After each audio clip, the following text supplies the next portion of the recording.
Have you ever had to call a person and then a gatekeeper picks up the telephone? So what is a gatekeeper? It's the person who's going to screen your phone call coming in. And this is the person who's going to say to you, sorry, Sarah isn't in today. Or sorry, John is in a meeting. Can I take a message? And it feels like you're hitting a brick wall sometimes. So what are some of the best ways to deal with gatekeepers? Hey, I'm going to give you some great tips here. So please take notes. Tip number 1, do not get upset with this person. I see some people get really upset and ticked off and say, hey, you know what, I've called 4 times now. It feels like you're not putting my message through to John. This is the fastest way you're going to get blocked. And also, even if you go through to John, he's going to hear about it. So my tip would, don't get upset with them because they're just doing their job. Probably the person that you want to talk to has placed that gatekeeper in that position to screen their phone calls. The other tip is, do not go over friendly. Go, oh, hello. Oh, so you're from Nebraska. You know what? My mom was in Nebraska. She was saying during the winter times, it gets super cold. You know what? And don't go over friendly and don't get upset with them. You're not going to get far. It's very amateur to do and deal with gatekeepers that way. Tip number 2, don't sound like a fast-talking car salesman and just rushing through it. What you want to do is stay calm, relaxed, and talk very professionally. And here's what you want to do. Use that gatekeeper who does not want to put you through as an ally. Ask them, sorry, can you tell me when is the best time to call Sarah? It seems like she's a very busy person. They would say, look, Wednesdays and Friday mornings is probably the best time to get hold of her. Here's what you want to do. You say, hello, Sam, you know what? Is there a possibility that you can schedule in a 15-minute Zoom or Teams call or a telephone meeting for me with her? Look, the main reason what I want to talk to her about is this. Good? And tell her the benefit. Don't tell about the product or the service. So use them as an ally and assure them that you're not going to waste their time. It's going to take, what I love, 2 words is less than 15 minutes. This gives them a clear indication that you've got your script right, you know what you want to do, and it's going to be less than 15. And ask them. And if she would say, look, I don't have anything in the calendar this week available, what about next week? Either Tuesday or Thursday or Friday morning, which one would work best? Make sure you schedule it in, confirm it, and thank them and get off the phone. So use these gatekeepers as an ally who can give you information and access to that person. Tip number 3, sometimes it's going to feel like this gatekeeper is just blocking you no matter what. Every time you call, sorry, John is in a meeting, sorry, John is in training, sorry, John is not available. Especially if you call business people who work on calendars and are constantly in meetings, depending on the industry who you are calling, right? But sometimes it feels like you can never pin this person down for a phone call. Maybe it's not the gatekeeper. Maybe it's you. Do you know why? Because a lot of people schedule in things, meetings and training on the hour. They would say, hey, why don't we catch up at 9 o'clock? Hey, come and see me at 2 o'clock. And if you call them 7 minutes past 2 o'clock, they're already in a meeting. That's why when you call, they say, sorry, John is in a meeting.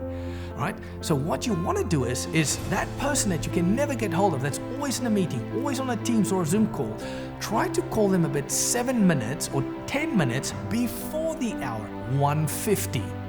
You know what? A good sentence that I love when I call people is saying, hello, Trevor, and I start talking and I introduce myself. They would say, Trevor, look, I don't have a lot of time. I'm about to go into a meeting. I know it's in 10 minutes. I assure them, I said, John, look, I just want to ask you 3 quick questions. It's going to take less than 5 minutes. They always go, okay, shoot, quickly. Perfect. What am I going to do? I'm going to try and schedule a meeting to talk to them when they do have time. So have a look at your timing. Maybe your timing is a bit off. Tip number 4. Maybe it might feel like this gatekeeper is way too good and way too efficient that constantly blocks everybody. You know, a person who's been in that role for a long time, they can really stonewall you and you cannot get past them. So if that is the case, they're human beings after all. What I can tell you to do is don't make up a story here. call a bit earlier. If that person normally comes into the office at 8 o'clock, start calling from 7:30. The person you probably want to talk to is already in the office and they're going, oh, is that person, the gatekeeper, is not there yet? And they pick up the phone. I've done that a lot of times, getting through to decision makers. Or call them after 5 o'clock. Maybe the gatekeeper only works till 5 p.m. Don't be afraid to call at 5:15. I've done it a lot of times, right? And the gatekeeper isn't there and the person, oh, is the gatekeeper already left? And they pick up the phone. Fantastic. So call it either a bit earlier or call a bit later outside of hours, and you can potentially also get hold of those decision makers. Tip number 5. Sometimes gatekeepers are lazy. You would call them and they would just say, they literally do this. They look and they say, sorry, John is not at his desk. Sorry, Sarah's not here. So they might not be at their desk, they might be in the kitchen. They might be just standing and talking to somebody around the corner. But they just tell you, oh, they're not at their desk. Can I take a message? I remember this one time when I called this person. I actually made a video on LinkedIn, and this person commented and said, Trevor, please contact us. We would potentially want to discuss some options for training. So every time I call, they went, oh, sorry, let's say, John isn't here. Sorry, John is not at his desk. This was about 12 years ago, right? And I decided one day, well, if he's not at his desk, then where is he? And I stumbled upon this when I said, listen, I don't mind. Can you put me on hold for about 5 or 7 minutes and just see if you can get hold of John? And I heard this sigh. Okay, hold on. And they literally put the phone down on the desk and went, hey, did anybody see where John is? And I heard somebody going, yeah, he's standing at the back. He's talking to Paul. And I went, John, phone call. John came in 20 seconds later. Hello? Yeah, how can I help you? I said, John, it's Trevor. I made a video on LinkedIn and you comment that I should contact. Oh, Trevor. Yes. And we had a conversation. Sometimes gatekeepers are lazy to get up to go and speak to that person or to go and find that person. So it's easiest just to say, they look past their computer screen and say, they're not there. Can I take a message? And you leave multiple messages. I remember I called an operation director once and they said, oh, he's not here. And I said, can you please place me on hold for 5 minutes? I'm willing to hold. Okay. And they pick up that plastic telephone and it goes, John, telephone line number 4, John. And this guy picked up in the warehouse and you can hear they were busy grinding on. He goes, hello, it's John. Hello, John speaking. Yes. I said, listen, John, it's Trevor. Trevor. I said, listen, can I call you on another line that's a bit not so noisy? He goes, yeah, call me on my mobile or my cell phone. And he gave me his number. I said, I'll call you in 5 minutes. Okay, no problem. So if you feel like people are just constantly telling you they're not there, you can even ask them, sorry, are they at work today? Yes. Brilliant. So make sure that you can ask them, place you on hold for 5 or 7 minutes. You don't mind if they can just go and find them. Tip number 6 is when the gatekeeper says, sorry, can you just send an email? Now, if you're going to say, okay, what is the email address? They're going to say info@ or do not call us at company. You're not going to get far. Hey, here's what I would do. If the person said it's Sam speaking and they say, okay, no, Paul isn't here, can you just send an email?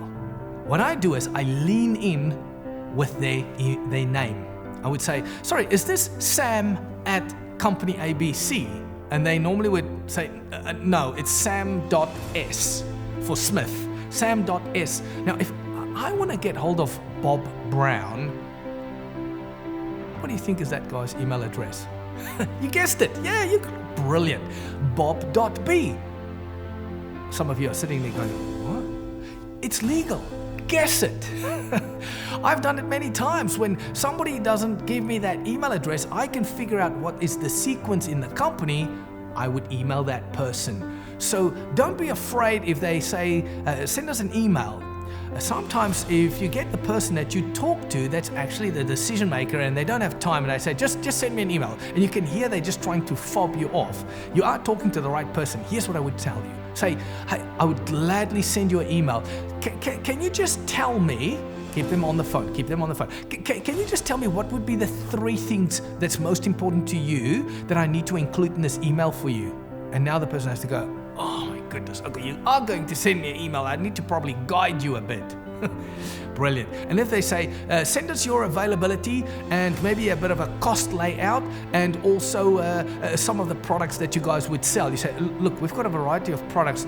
Are you looking for an intermediate? Can you see you're actually keeping them a bit on the phone? Just don't annoy them. Just get a little bit of information so that you know you would be having the right information in that email.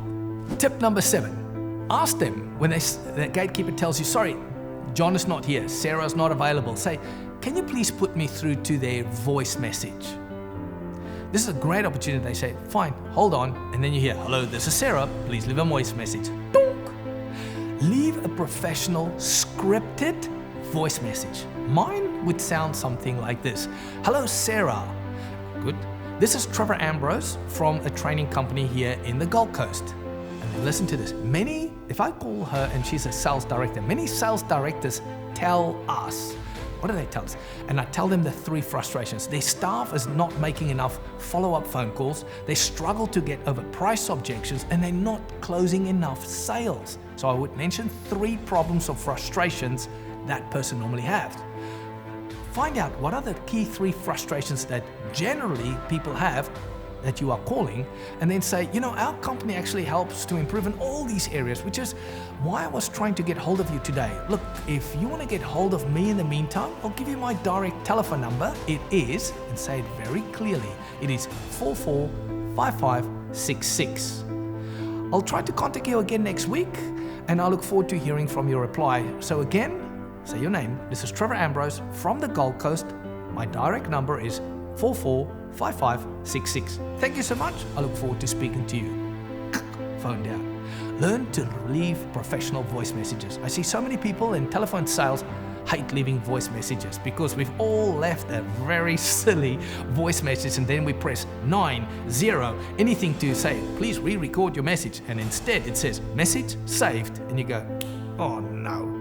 That's why people don't like leaving voice messages. Get a script and be ready when they say, sorry, this is John, I'm not available, leave a message. Donk, and leave a professional message.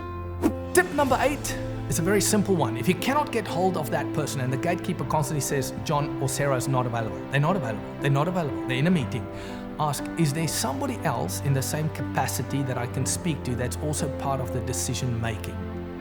Right. So then they can say, well, you can talk to Andy. You say, perfect. Is there any opportunity you can place me through to Andy? I just want to speak to him for less than 5 minutes. So always ask if there's somebody else that you could speak to as well.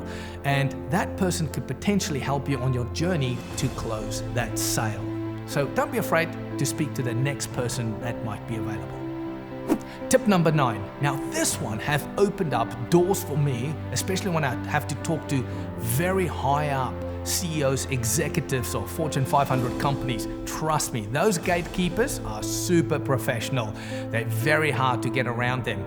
And it's really hard to talk to the executive director or the CEO of a multinational company that's worth billions of dollars. But I've done it. Do you know what's an easy way to get around them? Get a referral. Get somebody who knows that person and say, can you recommend that person to me, or can you introduce me to that person? A referral works wonders. So if you talk to the gatekeeper, you say, my name is Trevor Ambrose, I would like to speak to John. And they would go, sorry, John is not available. Say, excuse me, can you place me on hold just for 2 or 3 minutes and just notify John that Tim Brown asked me to give him a quick call. And now they're going, hold on. And they go, John, I've got a guy called Trevor, I don't know who he is, but Tim Brown recommended you should speak to him. Now, John knows Tim Brown. They play golf together, or they, cousins, or do something. And they would go, oh yes, well, if Tim Brown said so, please put him through. Gatekeepers have to put you through not because of who you are, but because of Tim Brown who recommended you. Don't be afraid to ask for a referral to get contact of the person you want to talk to. Tip 10, my final one. I want to give you a illustration. Let's say you go to a hotel and there's a person there, maybe sometimes the key person or the janitor or whoever it is, but they've got this bunch of keys here carrying them on their side. And you see them, they go to a door with a key and they try to unlock it and it doesn't work. They go back the next day to the same door with the same key, it's not working. They go back the third day to the same door with the same key, it's not working. If you were standing right next to them, what advice would you have given them? You would have said, hey, you've got a bunch of keys, try something else. Now, in telephone sales, if you try to be on the phone and it's not working and you're not getting through, because a lot of staff in certain companies ask me, Trevor, I've made 9 phone calls, I've left 6 voice messages. How many times do I still have to call them until I give up? Maybe give up on the telephone, do something else. Send them an email, make a Loom video or a Vidyard video, or send them a catalog, go and see them face to face. Do something, try to get them on WhatsApp, send them a voice note. Anything, invite them to a trade show, whatever it is. You've got a bunch of keys, people. So don't feel sorry for yourself that you can't get hold of people. Do anything and everything. Go onto LinkedIn, go onto any social media platform, invite them. Try something else. If the telephone doesn't work for you, maybe that key is not going to unlock it. So don't give up. Look, my name is Trevor Ambrose. I normally train a lot of companies virtually or in person on telephone sales. So if you might be interested to hear a bit more, contact us via this email that's on the screen or head to our website at trevorambrose.com. This was part of a series of telephone sales tips. So I trust you enjoyed it and feel free to leave us a comment below.